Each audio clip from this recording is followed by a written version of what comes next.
फर्जी कागजों का इस्तेमाल करते हुए तरुण प्रवीण भटेले के नाम पर वो पासपोर्ट समेत दूसरे सरकारी डॉक्यूमेंट्स भी बनवा लेता है।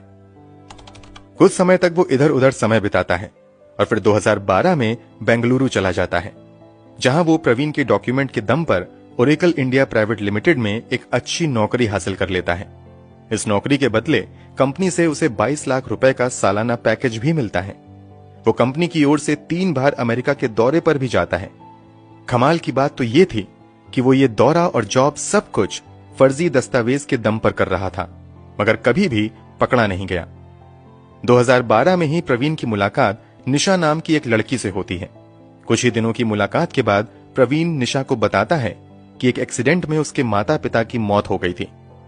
तरुण की बनी बनाई कहानी सुनकर निशा तरुण के प्यार में पड़ जाती है और फिर दोनों शादी कर लेते हैं और बेंगलोर में ही एक लग्जरी अपार्टमेंट में रहने लगते हैं।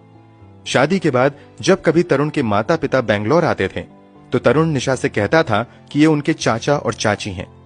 समय के साथ तरुण और निशा 2 बच्चों के माता पिता भी बनते हैं।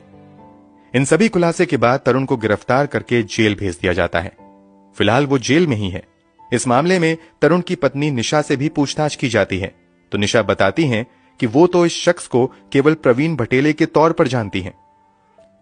फिलहाल केस की बात करें तो कभी लाखों की नौकरी करने वाला तरुण जेल की हवा खा रहा है। अपनी गिरफ्तारी के बाद से ही लगातार वो अलग अलग ग्राउंड पर बेल की अपील करता रहता है, मगर उसे किसी भी अदालत द्वारा बेल नहीं दी गई है और फिलहाल वो जेल में ही है। जब अहमदाबाद पुलिस ने इस केस को सॉल्व किया था तो देश में जमकर अहमदाबाद पुलिस की प्रशंसा हुई थी। दोस्तों, पुलिस इन्वेस्टिगेशन के बारे में आप क्या कहना चाहेंगे? कमेंट बॉक्स में जरूर बताएं। अगर हमारी मेहनत पसंद आई हो तो इस वीडियो को लाइक करते हुए शेयर जरूर करें।